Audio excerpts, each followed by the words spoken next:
sebelum kita bahas soal fenomena terkini soal komoditas beras, saya ingin ajak pemirsa untuk melihat sedikit ke belakang di mana mendiang Presiden Republik Indonesia Soeharto seperti yang kita ketahui pernah punya program yang namanya Swasembada Beras. Di mana goalnya adalah kemandirian dalam produksi beras dalam negeri sehingga Indonesia dan juga warganya setiap hari makan nasi tapi nggak perlu impor beras dari negara lain. Yaitu upayanya adalah lewat peningkatan produksi padi, kemudian subsidi pertanian, pengendalian harga. Pokoknya semua cara deh dilakukan supaya Indonesia nggak perlu lagi beli beras lagi ke luar negeri.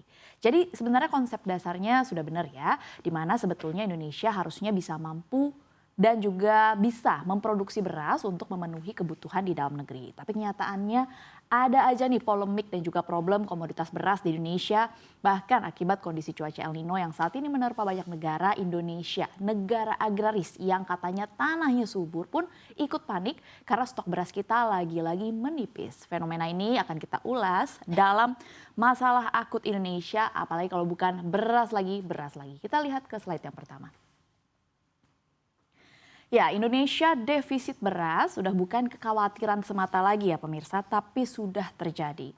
Badan Pusat Statistik saat rapat koordinasi pengendalian inflasi pada tahun 2023 pada Senin 11 September kemarin memprediksi akan terjadi defisit beras di dalam negeri sebanyak 0,09 juta ton pada bulan ini atau pada bulan September 2023 dan juga sebanyak 0,027 juta ton pada bulan Oktober 2023 di mana produksi beras di dalam negeri ditaksir hanya sebanyak 2,46 juta ton sementara konsumsi diperkirakan sebanyak 2,55 juta ton per bulannya. Menurut BPS data ini berdasarkan luas panen padi nasional yang relatif akan menurun dan juga produksi padi nasional yang juga diperkirakan akan menurun. Kalau kita bandingkan ya dengan tahun lalu, memang trennya di akhir tahun akan mengalami titik terendah. Jadi bulan Oktober, November, Desember, Januari adalah bulan-bulan produksi terendah. Bahkan mulai bulan Juli kalau kita lihat ke belakang sebenarnya defisit beras sudah benar-benar terjadi begitu. Nah kalau kita lihat posisi stok beras nasional ya, Bappenas atau Badan Pangan Nasional ini mencatat hasil prognosis per 28 Agustus 2023 untuk sepanjang tahun 2023 menunjukkan ada stok beras sebanyak 7,69 juta ton di akhir tahun. Di mana ini juga akan jadi carry over atau stok untuk awal tahun 2024 dengan ketahanan sampai 93 hari pada tahun 2024. Sementara itu Bappenas juga menargetkan sampai akhir tahun 2023 Perum Bulog bisa memiliki 1,2 juta ton cadangan beras pemerintah untuk carry over ke tahun 2024 di mana hampir seperempatnya atau sekitar 400 ribu ton ini berasal dari beras sisa kuota impor yang belum terrealisasi. Kalau saya pribadi dan saya yakin banyak pemirsa yang merasakan hal yang sama, bawaan itu heran atau bete gitu ya setiap dengar berita Indonesia impor beras. Kita kan negara agraris, lahannya subur dan banyak sumber daya manusia juga melimpah. Kita makan nasi juga sebagai bahan pokok bukan baru kemarin begitu. Bahkan dari zaman sebelum merdeka kita udah makan nasi. Kok masih aja impor beras? Pemerintah sih berdalih seperti yang tadi kita sudah dengarkan, Indonesia harus impor beras untuk mengantisipasi yang pertama cuaca El Nino yang dapat mengganggu produksi beras dan juga yang tadi disebutkan oleh Presiden Jokowi jumlah penduduk yang naik terus. Oke kalau gitu pertanyaan besar selanjutnya, emang di negara lain begini juga? Kita lihat jawabannya di slide selanjutnya. Oke, kalau kita lihat secara data, pasokan beras negara Asia Tenggara atau ASEAN sebenarnya diperkirakan meningkat sekitar 3%-an pada tahun 2024. Peningkatan pasokan ini sebagian besar disebabkan oleh peningkatan stok dan juga dari sisi produksi dari tahun sebelumnya. Sementara itu produksi padi ASEAN pada 2023 atau tahun panen 2022-2023 jika dibandingkan dengan tahun 2022 atau tahun panen 2021-2022, data ini kalau kita bisa lihat bila tanpa bencana alam yang ekstrim begitu ya. Seperti yang bisa kita lihat di tabel di belakang saya, produksi diperkirakan akan meningkat di semua negara kecuali Malaysia dan juga Thailand begitu yang angkanya minus. Ini disebabkan oleh peningkatan luas panen dan juga hasil. Kalau secara besaran sebenarnya Indonesia ini masih nomor 1 begitu yang paling besar produksinya di ASEAN. Tapi kalau kita lihat lagi sebenarnya Kamboja nih yang mulai menyusul posisi negara ASEAN dengan produksi padi terbesar. Di mana posisi Kamboja sebenarnya saat ini kalau kita urutkan dari besarannya ada di posisi ke-6 setelah Filipina.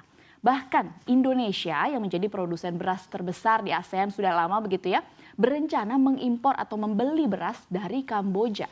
Sebelumnya Presiden Joko Widodo mengungkapkan bahwa Kamboja menyambut baik rencana Indonesia yang akan mengimpor beras 250.000 ton per tahun. Namun rencana ini masih dalam penjajakan ya pemirsa. Nah, kalau kita lihat dari Kamboja, kira-kira apa sih yang sudah dilakukan oleh Kamboja sehingga berhasil meningkatkan produksi padinya dan bahkan patut diperhitungkan bahkan juga bisa masuk ke dalam ekspor beras pasar global?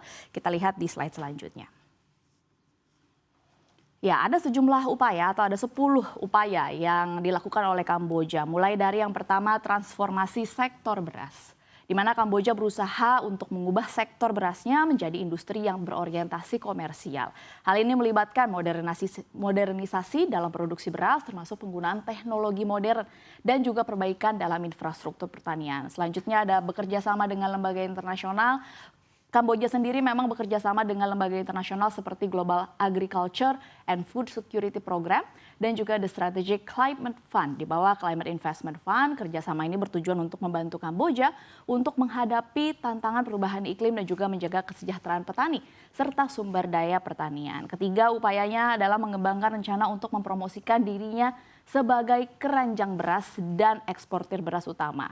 Ini adalah upaya untuk menciptakan citra positif Kamboja sebagai produsen beras yang handal dan berkualitas tinggi.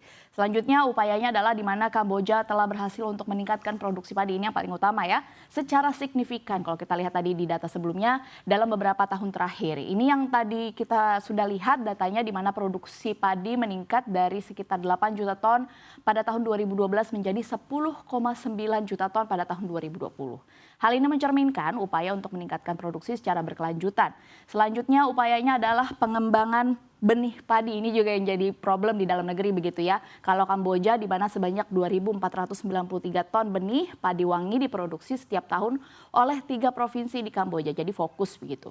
Kemudian upaya lainnya adalah infrastruktur irigasi dan membuat lahannya tetap tahan begitu terhadap perubahan iklim yang ekstrim yang saat ini sedang terjadi di seluruh negara di dunia begitu. Selain itu Kamboja juga mengarahkan ekspornya ke pasar tertentu seperti misalnya Uni Eropa dengan menyesuaikan kebijakan perdagangan dan mengeksploitasi peluang pasar yang menguntungkan. Kemudian upaya yang ke-8 adalah mendorong peningkatan permintaan dari negara tetangga. Selanjutnya, kalau kita lihat upaya selanjutnya adalah pemerintah Kamboja mengeluarkan kebijakan dukungan seperti kebijakan Promotion of Paddy Production and Rice Export untuk mendukung sektor beras dan mempromosikan beras Kamboja ke pasar dunia. Hingga upaya kerjasama dengan negara lain begitu, seperti misalnya Indonesia untuk mendukung infrastruktur ketahanan pangan dan juga memperluas pasar ekspor. Sebenarnya kalau dilihat dari 10 upaya ini, Indonesia bisa banget untuk diterapkan begitu ya di dalam negeri. Cuma memang butuh konsistensi dan juga komitmen terutama dari pemerintah. Ya tapi bagaimanapun juga pemirsa kalau lihat fenomenanya saat ini bagi kita masyarakat begitu. Yang paling penting tetap harga beras stabil agar tetap bisa makan nasi setiap harinya. Syukur-syukur kalau bisa meningkatkan produksi beras, tumpas mafia-mafia beras di lapangan lalu petani beras pun kualitas hidupnya bisa naik. Tapi sementara ini mau nggak mau ya kita harus impor beras harus tetap dilakukan nih untuk menjaga stabilitas harga beras di dalam negeri.